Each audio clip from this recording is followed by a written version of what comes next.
வணக்கம். நீங்க அனுப்பி வச்ச வள்ளலாரின் போதனைகளைப் பற்றிய குறிப்புகளை படிச்சேன்.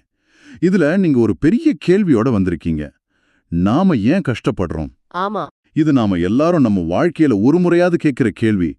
கடவுளே, ஏன் எனக்கு மட்டும் இப்படி நடக்குதுன்னு நினைக்காதவங்க யாருமே இருக்க முடியாது. ஆனா இந்த குறிப்புகள் சொல்ற பதில், நாம குற்றவாளியா நினைக்கிற இடத்துல இல்ல, நாம தேடவே நினைக்காத ஒரு இடத்துல இருக்குன்னு சொல்லுது. வாங்க இந்த மர்மத்தை கொஞ்சம் விரிவாக அலசுவோம். ஆமா. இந்த ஆய்வோட நோக்கம் துன்பத்துக்கான காரணத்தை வள்ளலாரின் பார்வையில புரிஞ்சுக்கிறது தான். இதுல ஒரு சுவாரஸ்யமான விஷயம் என்னன்னா, இது கடவுள குற்றவாளி கூண்டிலிருந்து விடுவிக்குது. ஆமா. அதுக்கு பதிலா அந்த பொறுப்பு நம்ம தோள் மேல வைக்குது. ஆனா அது நம்மள குற்ற உணர்ச்சியில தள்ளுறதுக்காக இல்ல. நம்ம கையிலே அதுக்கான சக்தி இருக்குன்னு உணர்த்துறதுக்காக. சரி, அப்போ அந்த முதல் துப்புலேருந்தே ஆரம்பிக்கலாம். இந்த குறிப்புகள்ல முதல்லயே ஒரு பெரிய விஷயத்த சொல்றாங்க. நமக்கு வர்ற பசி, நோய், பயம் மாதிரியான துன்பங்களுக்கு காரணம் அது கடவுளோட சோதனையும் கோபமும் கிடையாது. கரெக்ட். இது எல்லாமே நம்ம முந்திய பிறவிகள்ல செஞ்ச செயல்களோட விளைவு, அதாவது கர்மான்னு சொல்லப்படுது. ஆமா. இந்த கண்ணோட்டத்துல இறைவன் கருணையோட வடிவமா பார்க்கப்படுறார். அவர் அன்பும் அருளும் நிறைஞ்சவர். அப்படி இருக்கும்போது அவர் எப்படி ஒருத்தருக்கு வேணும்னே துன்பத்தை கொடுப்பார்? அது நியாயமில்ல. அதனால கர்மாவை ஒரு தண்டனையா பார்க்கறத விட இயற்பியல்ல இருக்கிற காஸ் அண்ட் எஃபெக்ட் மாதிரி பார்க்கலாம். ஓ, காரணம் மற்றும் விளைவு. அதேதான். ஒவ்வொரு வினைக்கும் ஒரு எதிர்வினை உண்டுங்கிற மாதிரி நம்ம ஒவ்வொரு செயலுக்கும் ஒரு விளைவு இருக்கு. நாம விதைச்சதுதான் இன்னைக்கு முளைச்சிருக்கு. ஒரு நிமிஷம், இது கேட்கறதுக்கு கொஞ்சம் கஷ்டமா இருக்கு. புரியுது. அப்போ இன்னைக்கு ஒரு குழந்தை கஷ்டத்துல பிறக்குதுன்னா அதுக்கு அந்த குழந்தைக்கு நினைவே இல்லாத ஏதோ ஒரு ஜென்மத்துல செஞ்ச தப்பு தான் காரணமா? இது ஒரு விதத்துல நியாயம் இல்லாத மாதிரி தெரியலையா? இந்த தத்துவம் இதை எப்படி விளக்குது? இது ரொம்ப முக்கியமான, அதே சமயம் ஸ்வாபாவிகமான கேள்வி. இத ஒரு தண்டனையா பார்க்கும்போதுதான் அந்த நியாயமில்லாத உணர்வு வருது. ஆனா இத ஒரு காஸ்மிக் கிரெடிட் கார்டு மாதிரி யோசிச்சு பாருங்களேன். காஸ்மிக் கிரெடிட் கார்டா? ஆமா.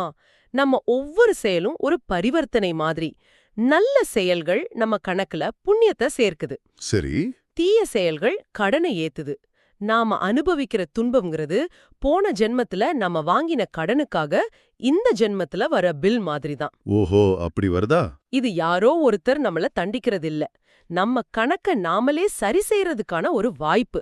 இது இந்த ஒரு பிறவியோட கணக்கில்ல, பல பிறவிகளோட தொடர்ச்சியான balance sheet. Cosmic credit card. சரி, இந்த ஓமை புரிஞ்சுக்க எளிமையா இருக்கு. அப்போ நம்ம கடனுக்கு நான் தான் காரணம்னா அதிலிருந்து தப்பிக்க வழியே இல்லையா? அந்த கடன் தீரும் வரைக்கும் கஷ்டப்பட்டு தான் ஆகணுமா? இங்கதான் இந்த குறிப்புகள்ல நான் பார்த்த ரொம்ப ஆச்சரியமான விஷயம் வருது. இதுக்கான தீர்வையும் வள்ளலார் ரொம்ப தெளிவா சொல்லியிருக்காரு. ஆமா, கடன் வாங்கின நாம தான் அதை கட்டணும். ஆனா எப்படி கட்டுறதுங்கிறது தான் இங்க இருக்கிற திறவுகோல். அந்த திறவுகோல் தான் ஜீவகாருண்யம். கரெக்ட். அதாவது பிற உயிர்களோட துன்பத்தை பார்த்து இரக்கப்பட்டு குறிப்பா அவங்களோட பசிய போக்குறதுன்னு சொல்லப்படுது. ஆனா இங்கதான் ஒரு நிமிஷம் நிறுத்தணும். இதுதான் இந்த குறிப்புகள்ல இருக்கிற மிக மிக முக்கியமான ஒரு புரட்சிகரமான யோசனை நான் நினைக்கிறேன். என்ன அது? நாம வழக்கமா என்ன நினைப்போம்? நமக்கு ஒரு பிரச்சனைன்னா நம்ம மேல கவனம் செலுத்தணும், தியானம் பண்ணணும், நமக்காக வேண்டிக்கணும், செல்ஃப் கேர் பண்ணிக்கணும்னு சொல்றோம். ஆனா இந்த தத்துவம் அதை அப்படியே தலைகீழா புரட்டி போடுது. எப்படி? உன்னோட பிரச்சனையை சரி பண்ணுமா? அப்போ கொஞ்ச நேரம் உன்னை மறந்துடு, மத்தவங்களோட பிரச்சனையை சரி பண்ணுன்னு சொல்லுது. ஆமா. அதாவது நம்ம சிறையிலிருந்து வெளியே வர்றதுக்கான சாவி அடுத்தவங்களோட சிறையை திறக்கிறதுல இருக்குன்னு சொல்றது மாதிரி இருக்கு. இது ஒரு ஆச்சரியமான பார்வை இல்லையா? மிகச்சரியான பார்வை. இதுதான் இந்த தத்துவத்தோட இதயம். நீங்க துன்பத்துல இருக்கும்போது உங்க கவனத்தை உங்ககிட்டேந்து திருப்பி வெளியில இருக்கிற மத்தவங்களோட துன்பத்தின் மேல செலுத்த சொல்லுது. குறிப்பா பசியால வாடுறவங்க மேலையா? ஆமா. பசிங்கிறது உடலை வாட்டக்கூடிய துன்பங்கள்லே உச்சமானதுன்னு வள்ளலார் கருதினார். ஒருத்தரோட பசியை நீங்க போக்கும்போது அது வெறும் அன்னதானம் மட்டும் இல்ல. நீங்க பிரபஞ்சத்தோட சமன்பாட்டுல ஒரு பெரிய நேர்மறை ஆற்றலை உருவாக்குறீங்க. அந்த ஆற்றல் நீங்க ஏற்கனவே உருவாக்குன எதிர்மறை ஆற்றலை, அதாவது உங்க கர்ம கடனை சரி செய்யுது. ஒரு ஆன்மீக பரிவர்த்தனை மாதிரி. அதேதான். இதுதான் கடவுளோட அருளை பெற ஒரே வழின்னு இந்த குறிப்புகள் சொல்லுது. இது ஒரு பெரிய கூற்று.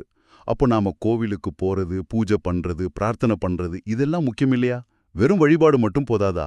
இது மற்ற வழிபாட்டு முறையில குறைச்சு மதிப்பிடுறதா அர்த்தம் இல்ல. ஆனா வெறும் சடங்குகளை விட செயல்ல காட்டப்படுற கருணை தான் மிக உயர்ந்த வழிபாடுன்னு இது சொல்லுது. யோசிச்சு பாருங்க. நீங்க பசியால வாடுற ஒருத்தருக்கு சாப்பாடு கொடுக்கும்போது கடவுளோட அருள் அவங்களுக்கு கிடைக்க நீங்க ஒரு கருவியா, ஒரு சேனலா மாறுறீங்க. கடவுளோட கைகளா நம்ம செயல்படுறோம்னு சொல்றீங்களா? அப்போ நம்ம மூலமா தான் கடவுள் செயல்படுறாரா? அவர் தனியா செயல்பட முடியாதா? அருமையான கேள்வி. இந்த கண்ணோட்டத்தின்படி கருணைக்கு இந்த உலகத்துல வெளிப்பட ஒரு மனித மாத்தியம் தேவைப்படுது. அந்த செயல் இரண்டு பக்கமும் வேலை செய்யுது. நீங்க உதவி செய்யும்போது அந்த உதவி பெறுபவருக்கு இறைவனோட அருள் கிடைக்குது. சரி. அதே நேரத்துல அந்த செயலை செஞ்சதுக்காக உங்களுக்கும் புண்ணியம் சேருது. அந்த புண்ணியம் உங்க பழைய கார்மிக் டெபிட்ட குறைக்குது. அப்போ இதுல சுயநலமும் பொதுநலமும் ஒன்னா இணையுது. ஆமா, மத்தவங்களுக்கு செய்யற சேவை கடைசியில நமக்கே நாம செஞ்சுக்கிற சேவையா மாறுது. சரி, அப்போ கர்மக்கடனை அடைக்க அடுத்தவங்க பசிய போக்கணும். இது நோயோட அறிகுறிக்கு மருந்து கொடுக்கற மாதிரி இருக்கு. ஆனா அந்த நோய் வர்றதுக்கு மூல காரணம் என்ன? நாம ஏன் முதல்ல கெட்ட கர்மாவை செய்யறோம்? இந்த குறிப்புகள் அதை பற்றியும் ஆழமா பேசுது இல்லையா? ஆமா, இதுவரைக்கும் நாம பார்த்தது செயல் மற்றும் விளைவு.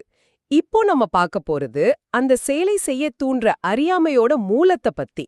இந்த குறிப்புகள் மலம், மாயை, கர்மான்னு 3 அசுத்தங்கள் நம்ம ஆன்மாவை ஒரு திரை மாதிரி மறைச்சிருக்குன்னு சொல்லுது.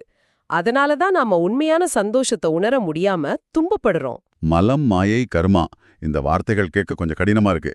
இதை கொஞ்சம் எளிமையா விளக்க முடியுமா? இத ஒரு உதாரணத்தோட பார்க்கலாம். நீங்க ஒரு பவர்ஃபுல்லான கார் வச்சிருக்கீங்கன்னு கற்பனை பண்ணிக்கோங்க. ஆனா அதோட முன்னாடி கண்ணாடி முழுக்க சேறு பூசியிருக்கு. ஓகே. இதுதான் முதல் திரை, மலம் அல்லது ஆணவம். நான், என்னுடையதுங்கிற எண்ணம். இந்த சேறு வஜஸே நீங்க யாருங்கிற உங்க உண்மையான ஸ்வரூபத்தை பார்க்க முடியாம உங்களை இந்த உடம்பு, இந்த மனசுன்னு தப்பா நினைச்சுக்கிறீங்க. சரி, கண்ணாடி மேல சேறு இருக்கு. அடுத்தது மாயை. நீங்க காரை ஓட்ட ஆரம்பிக்கிறீங்க. ஆனா முன்னாடி இருக்கிற கண்ணாடி சேறு பூசி இருந்தாலும் அதுல ஒரு சினிமா ஓடுது. சினிமாவா? ஆமா, இந்த உலகம்தான் உண்மை, இதுல இருக்கிற பொருள், புகழ், உறவுகள் தான் சந்தோஷன்னு ஒரு பொய்யான காட்சிய காட்டுது. நீங்க அந்த சினிமால பார்த்து மயங்கி அதுதான் நிஜம்னு நம்பி வண்டியை ஓட்டுறீங்க. இதுதான் மாயை. ஓ, சினிமா தியேட்டர்ல லைட் ஆஃப் பண்ணதும் நாம அந்த படத்துக்குள்ள போயிடுறோம் இல்லையா? அந்த மாதிரி. சரியா சொன்னீங்க. இந்த உலகமே ஒரு பெரிய சினிமான்னு நம்ம மறந்துடுறோம். வா, கண்ணாடி மேல சேறு, அது மேல ஒரு சினிமா. அப்போ மூணாவது கர்மா. நீங்க அந்த சேறு படிஞ்ச கண்ணாடியோட அந்த மாயையான சினிமாவை பார்த்து வண்டியை ஓட்டும்போது என்ன ஆகும்? எங்கேயாவது இடிப்போம். ஆமா, பள்ளத்துல இறக்குறீங்க, மத்த வண்டிகள் மேல மோதுறீங்க. இப்படி ஏற்படுற விபத்துகளோட விளைவுகள் தான் கர்மா. அதாவது ஆணவம் மற்றும் மாயையோட தூண்டுதலால நாம செய்யற செயல்களோட ஒட்டுமொத்த விளைவு. அப்போ நம்ம துன்பம்ங்கிறது வெறுமனே நாம செஞ்ச தவறுகளோட விளைவு மட்டும் அல்ல. இல்ல, அது நம்ம உண்மையான ஸ்வரூபத்தை நாமளே அறியாம இருக்கிறதுனால வருது. இந்த உவமை ரொம்ப தெளிவா இருக்கு. அப்போ இந்த 3 திரைகளையும் நாம எப்படி விளக்குறது? அந்த சேற்றை கழுவி அந்த சினிமாவையும் ஆஃப் பண்ணி நம்ம உண்மையான ஸ்வரூபத்தை பார்க்க வழி இருக்கா? அதுக்கும் இந்த குறிப்புகள்ல வழி சொல்லப்பட்டிருக்கு. ஜீவகாருண்யம்ங்கிறது புறச்செயல், அது கர்மாவை சரி பண்ணுது. ஆனா இந்த ஆணவம், மாயைங்கிற ஆழமான திரைகளை விளக்க அகச்செயல் தேவை. அகச்செயலா? ஆமா, அதுதான் விசாரம் அல்லது தியானம். விசாரம்னா நான் யார்னு சும்மா யோசிக்கிறது தானா? இல்ல அது ஒரு குறிப்பிட்ட டெக்னிக்கா? இது சும்மா யோசிக்கிறது இல்ல, இது ஒரு ஆழமான தியான பயிற்சி.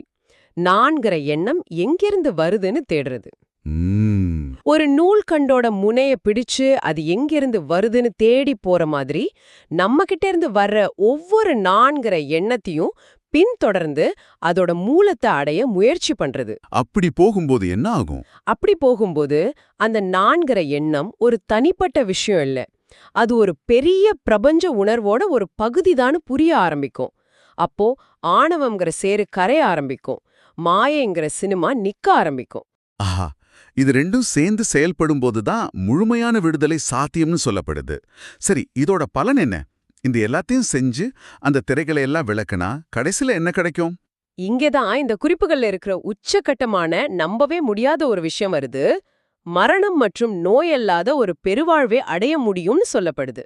ஒரு நிமிஷம், நீங்க சொல்றது நிஜமாவா? சாகா வரம் மாதிரி ஏதாவதுதா? இது ஏதோ புராண கதை மாதிரி இல்ல இருக்கு. ஆமா, இது வள்ளலாரின் தத்துவத்தில் இருக்கிற ஒரு மிக மிக தனித்துவமான அம்சம். அவர் மோக்ஷம், ஸ்வர்க்கம்னு மரணத்துக்கு பிறகான வாழ்க்கையை பத்தி மட்டும் பேசல. அப்போ இந்த உடம்பையே, இந்த பௌதிக உடலையே ஒளி உடம்பா மாத்தி மரணமில்லா பெருவாழ்வு வாழ முடியும்னு அவர் உறுதியா நம்பினார், அத போதிச்சார். இது ஏதோ ரூபகமா, அதாவது அறியாமை என்ற மரணம் நீங்கி ஞானம் என்ற வாழ்வு பெறுவதுன்னு கவித்துவமா சொல்லப்பட்டதா, இல்ல உண்மையிலேயே பௌதிக மரணத்தை ஜெயிக்க முடியும்னு சொன்னாரா? இந்த குறிப்புகளின்படி அவர் இத உண்மையிலே சொன்னார்.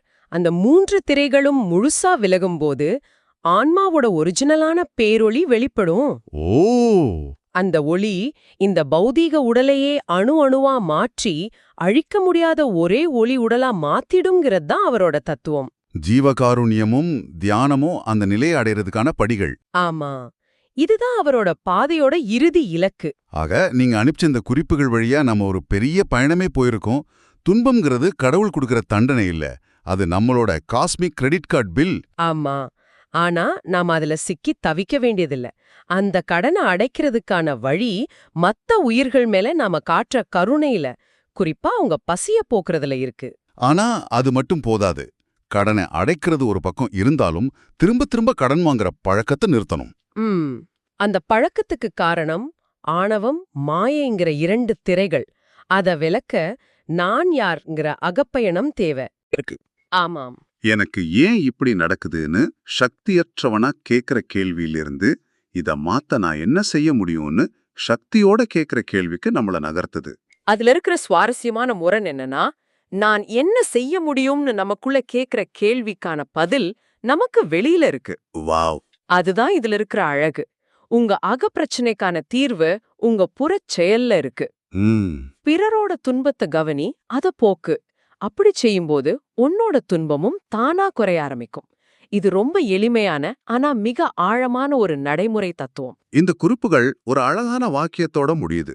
துன்பம் என்பது நாம் விதைத்த வினை, ஆனால் அன்பும் இரக்கமும் தயவு அந்த துன்பத்திலிருந்து நம்மை விடுவிக்கும் மருந்தாகும். இது நம்ம எல்லாரையும் ஒரு முக்கியமான கேள்வியோட விட்டுட்டு போகுது. நம்ம நோய்க்கான மருந்து அடுத்தவங்களோட நோயை குணப்படுத்துறதுல இருக்குன்னா, இந்த ஒரு ஆலோசனை மட்டும் நாம தினமும் சந்திக்கிற மனிதர்களை பார்க்குற நம்ம பார்வையை எப்படி மாத்தும்? யோசிச்சு பாருங்க.